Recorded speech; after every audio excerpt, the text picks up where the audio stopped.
हे कैसे हो आप सब। Hope all of you are doing great. अब 14.3 का लास्ट क्वेश्चन बचा है, क्वेश्चन नंबर 5, जो काफी इंपॉर्टेंट है। 14.2 का फिफ्थ क्वेश्चन था ना, जिसके अंदर हमें कुछ इस टाइप की टर्म दी होती थी। जैसे ये टर्म है y² प्लस 7y प्लस 10, और हमें क्या करना होता था, इसे फैक्टराइज करना होता था। तो यहाँ पे क्या प्रॉब्लम है, यहाँ पर y² है और y है, पर इस टर्म के अंदर y नहीं है, तो हम तीनों के अंदर से कोई चीज कॉमन नहीं ले सकते हैं। तो इस केस में हम क्या करते थे, हम जो सेकंड टर्म है ना, इसको हम स्प्लिट करते थे, और इस मेथड को बोलते हैं मिडिल टर्म स्प्लिटिंग। क्यों? क्योंकि ये टर्म है, ये मिडिल टर्म है, बीच की टर्म है, और इसको हम स्प्लिट कर रहे हैं, तो इसका मतलब हो गया मिडिल टर्म स्प्लिटिंग। ठीक है, तो हम कैसे स्प्लिट करते थे इसको? यहाँ पे जो 7 लिखा हुआ है ना, 7 है, ये दो नंबर का सम है, और यहाँ पे जो 10 लिखा हुआ है, ये उन्हीं दो नंबर का प्रोडक्ट है। मतलब ये दो नंबर का सम है, और जो सेम नंबर है, ये जो नंबर है, इन दोनों का प्रोडक्ट है। मतलब 10 होगा a इंटू बी, और 7 होगा a प्लस बी। यहां से हम a और b फाइंड करते थे। उसके बाद हम इसको स्प्लिट करते थे। लेट से ये नंबर आ गया y² plus 2y plus 5y plus 10। इसके बाद हम इन दोनों में से चीजें कॉमन लेते थे, फिर हम उसके हिसाब से फैक्टराइज करते थे। तो ये मेथड होता है मिडिल टर्म स्प्लिटिंग। बहुत इंपॉर्टेंट कॉन्सेप्ट है, हमने इसके 3 क्वेश्चन किए थे। अब ये जो फिफ्थ क्वेश्चन है, इसके अंदर हमें इसी टाइप से फैक्टराइज करना होगा, फिर हमें उसके बाद डिवाइड करना होगा। तो इसके 2 पार्ट है, पहले हमें फैक्टराइज करना है, उसके बाद हमें डिवाइड करना है। तो ठीक है, स्टार्ट करते हैं फर्स्ट पार्ट से। बट वो करने से पहले, अगर आप इस चैनल पे नए हो और अभी तक आपने सब्सक्राइब नहीं किया है, तो प्लीज चैनल को सब्सक्राइब करो। ठीक है, तो स्टार्ट करते हैं मिडिल टर्म स्प्लिटिंग से। तो हमें क्या करना है, ये जो पहली एक्सप्रेशन है, इसको हमें फैक्टराइज करना है। 12 स्क्वायर प्लस 7y प्लस 10, मतलब y² प्लस 7y प्लस 10, इसे हमें फैक्टराइज करना है। ठीक है, तो हम क्या करेंगे, हम मिडिल टर्म को स्प्लिट करेंगे। अब हमें पता है कि ये जो टर्म है 7, मतलब जो 7 है, ये दो नंबर का सम होगा, और 10 है, ये उन्हीं दोनों नंबर का प्रोडक्ट होगा। ठीक है, तो हम इसको अप्रोच कैसे करते हैं? पहले जो प्रोडक्ट वाला नंबर होता है, हम उसको ब्रेक करते हैं, मतलब उसको फैक्टराइज करते हैं। तो यहाँ पे 10 है, तो 10 के क्या क्या फैक्टर बन सकते हैं? 1 इंटू 10, इसके अलावा 2 इंटू 5, इसके अलावा 10 के और कोई फैक्टर नहीं बन सकते हैं। ठीक है, तो 2 इंटू 5, तो यही फैक्टर बनेंगे इनके। और अगर हम 2 प्लस 5 करते हैं, तो रिजल्ट क्या आएगा? ये हो गया 7। तो हमें दोनों नंबर मिल गए। देखो, 7 आ गया 2 प्लस 5 करने से, और 10 आ गया 2 इंटू 5 करने से। तो यहां से हमें पता चल गया कि जो a और b है, वो है 2 और 5। तो जो इक्वेशन बनेगी वो कुछ इस टाइप की बन जाएगी। y², 7 की जगह हम लिखेंगे a प्लस b, यानी कि 2 प्लस 5। तो हम यहां पे लिखेंगे 2 प्लस 5 इंटू y प्लस 10। ठीक है, इसके बाद हम क्या करेंगे, इसे ऐड नहीं करेंगे, हम सीधा ब्रैकेट को ओपन करेंगे। तो यहां पर आ जाएगा y² प्लस 2 इंटू y, यानी कि 2y, प्लस 5 इंटू y, यानी कि 5y प्लस 10। ठीक है, तो इस तरीके से हमने इसको स्प्लिट कर दिया, मिडिल टर्म को हमने स्प्लिट कर दिया। मतलब यहां पर था y² प्लस 7y प्लस 10, तो 7y को हम लिख सकते हैं 2 प्लस 5, है ना, 7 को हम लिख सकते हैं 2 प्लस 5 इंटू y। इसके बाद हमने ब्रैकेट को कर लिया ओपन। अब नेक्स्ट स्टेप में हम क्या करेंगे, इन दोनों टर्म में से कोई चीज कॉमन लेंगे, और इन दोनों टर्म में से हम कोई चीज कॉमन लेंगे। ठीक है, तो यहां पर हम क्या क्या कॉमन ले सकते हैं? यहां पर है y² और यहां पर है 2y, तो इन दोनों टर्म के अंदर y कॉमन है। तो यहां से इन दोनों टर्म से हम कॉमन लेंगे y, फिर हम ड्रॉ करेंगे ब्रैकेट। y² से अगर हम y निकाल रहे हैं, तो क्या बचेगा? तो यहां पे बचेगा सिर्फ y, फिर प्लस 2y से अगर हम y निकालेंगे, तो बच जाएगा सिर्फ 2। तो यहां पर ब्रैकेट के अंदर आ गया y प्लस 2। इसके बाद यहां पर है 5y और 10, तो 5 और 10 ये दोनों के दोनों 5 के टेबल में आते हैं। तो हम इधर से इन दोनों टर्म में से 5 कॉमन लेंगे। तो यहां पर आ गया प्लस 5, फिर ब्रैकेट 5y में से अगर हम 5 निकालेंगे, तो बचेगा सिर्फ y, प्लस यहां पर है 10, तो 10 में से अगर हम 5 निकालेंगे, तो बच गया 2, है ना। क्यों? क्योंकि 5 इंटू 2 ये होता है 10, यहां से हमने 5 निकाला, तो बच गया सिर्फ 2। तो यहां पर आ गया y प्लस 2। ठीक है, अब यहां पर देखो, अब यहां पर भी है y प्लस 2 और यहां पर भी है y प्लस 2, तो इन दोनों टर्म में से हम y प्लस 2 को कॉमन ले लेंगे। ऑलराइट, तो यहां पर हम क्या करेंगे, y प्लस 2 को कॉमन ले लेंगे इन दोनों टर्म्स में से। ठीक है, तो अगर हम यहां से y+2 निकाल लेंगे तो बच जाएगा सिर्फ y। तो यहां पे हम लिखेंगे ब्रैकेट, यहां पे बच गया सिर्फ y। अगर हम इस टर्म में से y+2 निकाल लेते हैं तो बचेगा सिर्फ 5। तो यहां पर आ गया +5। तो इस तरह से हमने इस एक्सप्रेशन को फैक्टराइज करके कुछ ऐसा बना दिया, y+2 इंटू y+5। ठीक है, अब इसी एक्सप्रेशन को हमें डिवाइड करना था y+5 से। तो हम अब इसको y+5 से डिवाइड करेंगे। तो यहां पे एक लाइन ड्रॉ करते हैं। इसके बाद हमको क्या करना है, इसी एक्सप्रेशन को हमें डिवाइड करना है y+5 से। तो डिवाइडेड बाय y+5। अच्छा, ये लाइन है ना, ये फ्रैक्शन वाली लाइन नहीं है, मैंने ड्रॉ करी ताकि ये एरिया अलग हो जाए, ये एरिया अलग हो जाए। ठीक है, मतलब ये फ्रैक्शन नहीं है, समझ आना। ठीक है, ओके। तो इक्वल्स टू हमें इस एक्सप्रेशन को डिवाइड करना था y+5 से। ये कौन सी, यही एक्सप्रेशन थी, इसको हमने मिडिल टर्म स्प्लिट करके कुछ ऐसा बना दिया। ऑलराइट, अब नेक्स्ट लाइन में क्या आएगा, y+2 into y+5 divided by y+5। ठीक है, तो अब न्यूमरेटर डिनोमिनेटर दोनों के अंदर y+5 कॉमन है, तो ये दोनों हो जाएंगे आपस में कैंसिल आउट। तो बच गया यहां पे सिर्फ y+2। तो हमारा आंसर आ गया y+2। तो इस तरीके से हमें ये क्वेश्चन सॉल्व करना है। फिफ्थ का सेकंड पार्ट, ये बिल्कुल फर्स्ट पार्ट जैसा ही है। यहां पर हमें एक एक्सप्रेशन को डिवाइड करना है इससे। तो पहले में क्या करना पड़ेगा, इस एक्सप्रेशन को हमें मिडिल टर्म स्प्लिटिंग से मतलब स्प्लिट करना पड़ेगा और फैक्टराइज करना पड़ेगा। ठीक है, तो स्टार्ट करते हैं इसी एक्सप्रेशन से। यहां पर है m² -14m -32। तो इसको हम कैसे फैक्टराइज करेंगे, हम इस टर्म को -14m को स्प्लिट करेंगे। तो स्प्लिट हम कैसे करते हैं, ये जो -14 है ये दो नंबर का सम होगा, और यहां पे -32 है, ये इन्हीं दोनों नंबर का प्रोडक्ट होगा। ठीक है, तो हम क्या करेंगे, पहले -32 के फैक्टर बनाएंगे। तो -32 के फैक्टर बनाने के लिए पहले हम 32 के फैक्टर बना लेते हैं। तो 32 के क्या क्या फैक्टर बन सकते हैं, 1 इंटू 32, एक फैक्टर ये हो सकता है। इसके अलावा हो सकता है 2 इंटू 16, एक फैक्टर ये हो सकता है। थर्ड फैक्टर हो सकता है इसका 4 से डिवाइड हो जाएगा, ये 4 8 32। तो ये 3 फैक्टर बन सकते हैं। इसके अलावा 3 पेयर बन सकते हैं, इसके अलावा और कोई पेयर नहीं बनेगा इसका। ठीक है, अब हमने किसके बनाए, 32 के बनाए, बट हमें क्या नंबर चाहिए था, -32। तो -32 के क्या क्या पेयर बन सकते हैं, देखो या तो यहां पर हो सकता है -1 इंटू 32, या तो हो सकता है 1 इंटू -32। इधर भी ऐसे हो सकता है कि या तो होगा -2 इंटू 16, या फिर होगा 2 इंटू -16। अब थर्ड पेयर है, ये है 4 इंटू 8, तो यहां पे हो सकता है या तो -4 इंटू 8, या फिर हो सकता है ये 4 इंटू -8।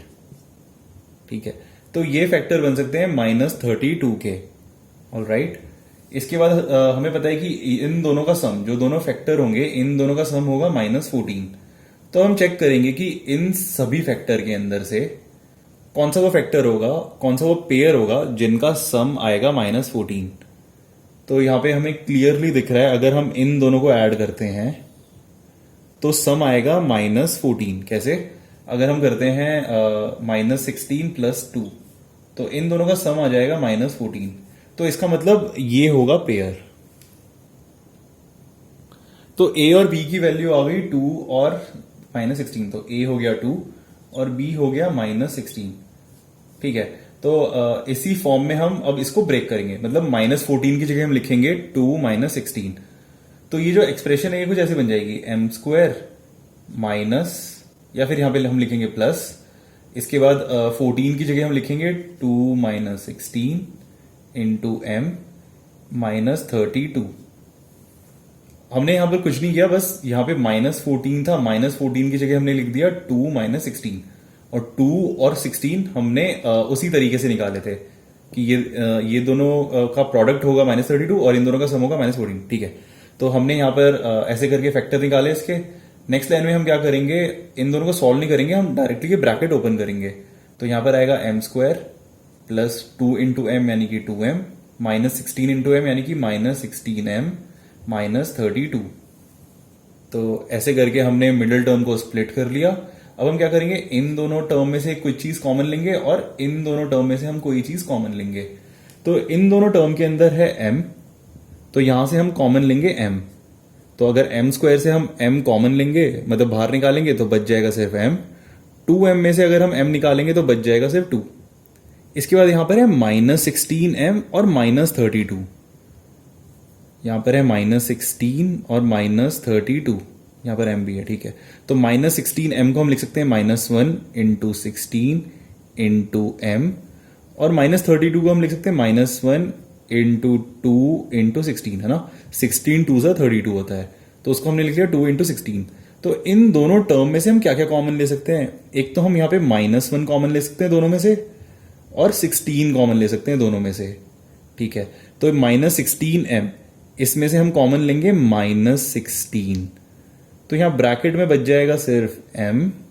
अब -32 में से अगर हम -1 और 16 ये दोनों कॉमन लेंगे तो बच जाएगा 2, यानी कि +2। तो यहां पर आएगा +2, ठीक है। तो ये दोनों टर्म आ गई यहां पे, m into m+2 -16 into m+2।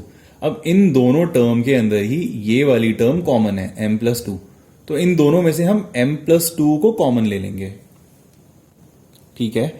तो यहां पर हम कॉमन फैक्टर ले लेंगे यहां पे m+2, फिर ब्रैकेट। अब देखो यहां पर m इंटू m+2, यहां से अगर हम m+2 निकाल रहे हैं तो यहां पे बच जाएगा सिर्फ m, तो यहां पर आएगा m। सेम वैसे अगर हम इस टर्म में से m+2 निकालेंगे तो बच जाएगा -16, तो यहां आ गया -16, ठीक है। तो इस तरीके से हमने इस एक्सप्रेशन को या फिर इस एक्सप्रेशन को हमने फैक्टराइज करके कुछ ऐसा बना दिया, ठीक है। अब हमें इसका सेकंड पार्ट में हमें क्या करना था, हमें इस एक्सप्रेशन को डिवाइड करना है m+2 से, ठीक है। तो इसको हम फ्रैक्शन की फॉर्म में लिखते हैं m+2 into m-16 upon m+2। तो न्यूमरेटर और डिनोमिनेटर दोनों के अंदर m+2 कॉमन है, तो m+2 से m+2 हो जाएगा कैंसिल, तो इसका आंसर आ गया m-16। अब फिफ्थ क्वेश्चन का थर्ड पार्ट, यहां पर इक्वेशन है 5p² - 25p + 20। हमें इसे डिवाइड करना है p-1 से, ठीक है। तो अगर इस टाइप का क्वेश्चन होता है ना, तो हमें क्या करना होता है, उसके अंदर हमें यहाँ पे मिडिल टर्म को स्प्लिट करना होता है, उसके बाद हम फैक्टराइज करेंगे, उसके बाद हम उसको p-1 से डिवाइड करेंगे। बट वो करने से पहले देखो आप इस टर्म को ध्यान से देखो, यहां पर क्या है 5p², यहां पर है 25 और यहां पर है 20। तो ये तीनों नंबर है ना, ये 5 के टेबल में आते हैं। 5 1 5, 5 5 25, 5 4 20। तो पहली बात तो हम इस एक्सप्रेशन के अंदर से ही 5 कॉमन निकाल सकते हैं बाहर, ठीक है। तो हम यही करेंगे, ये जो पूरी एक्सप्रेशन है इसमें से हम 5 बाहर निकाल लेंगे। तो यहां से हमने 5 कॉमन लिया, तो इधर बच जाएगा सिर्फ p²। 25p, अगर 25 में से हम 5 निकालेंगे तो बच जाएगा 5, तो यहां आ गया -5 इंटू p। इसके बाद है +20, तो 20 में से अगर हम 5 निकालेंगे तो बच गया 4, है ना। 5 4 20, तो यहां पे बच गया 4। अब हमें इससे डिवाइड करना है p-1 से। अब जो इक्वेशन है ना बहुत ज्यादा सिंपल बन गई, है ना, क्योंकि हमने यहां से तीनों टर्म में से 5 बाहर निकाल लिया। ऑलराइट, अब हम क्या करेंगे, ये जो एक्सप्रेशन है इसको हम फैक्टराइज करेंगे using the method of middle term splitting. तो यहां पे हम मिडिल टर्म को स्प्लिट करेंगे। मिडिल टर्म यहां पर क्या है, -5p, ठीक है। तो ये हम कैसे करते हैं, यहां पे जो -5 है, -5 ये दो नंबर का सम होगा, और यहां पे 4 है, 4 ये इन दोनों नंबर का प्रोडक्ट होगा, ठीक है। तो यहां से हम निकाल लेंगे a और b। अब 4 है, 4 मतलब हमें 4 के फैक्टर्स निकालने हैं। तो 4 के क्या क्या फैक्टर बन सकते हैं, एक तो हो सकता है 1 इंटू 4, और दूसरा फैक्टर हो सकता है इसका 2 इंटू 2। इसके अलावा 4 के और कोई फैक्टर नहीं बन सकते, ठीक है। अब इसके बाद हम एक चीज और देखेंगे, दो नंबर है, उन दोनों का प्रोडक्ट है 4, यानी कि पॉजिटिव, ठीक है। तो दो नंबर है, उनका प्रोडक्ट आ रहा है पॉजिटिव, और उन दोनों का सम आ रहा है नेगेटिव। तो ऐसा तभी हो सकता है जब ये दोनों नंबर नेगेटिव हो, मतलब अगर दो नंबर नेगेटिव हैं और उनको हम ऐड करेंगे तो रिजल्ट भी आएगा नेगेटिव। अगर दो नंबर नेगेटिव हैं और उनको हम मल्टीप्लाई करते हैं तब रिजल्ट आएगा पॉजिटिव। तो इसका मतलब इसके जो दोनों फैक्टर होंगे ना 4 के, वो दोनों के दोनों नेगेटिव होंगे। ठीक है, तो इसके फैक्टर बनेंगे -1 इंटू -4 और -2 इंटू -2। इसके ये फैक्टर बनेंगे। अब हम चेक करेंगे कि इनमें से कौन सा फैक्टर हमें लेना है। तो हम वो फैक्टर लेंगे जिनका सम इक्वल आएगा इसके, यानी -5 के। तो यहां पे अगर हम ये पेयर यूज करते हैं -1 और -4, तो इन दोनों का सम कितना आ जाएगा? इन दोनों का सम आ जाएगा -5। तो यहां से हमें a और b की वैल्यू पता चल गई। a होगा -1 और b होगा -4। ठीक है, तो यहां पे हम -5 की जगह लिखेंगे -1 -4। ठीक है, तो यहां पर आ गया 5, इसके बाद ब्रैकेट p² -5 की जगह हम लिखेंगे प्लस, यहां पे -1 -4 इंटू p प्लस 4। इसे हमें डिवाइड करना है p -1 से। ऑल राइट, अब हम क्या करेंगे, इस ब्रैकेट को ओपन करेंगे।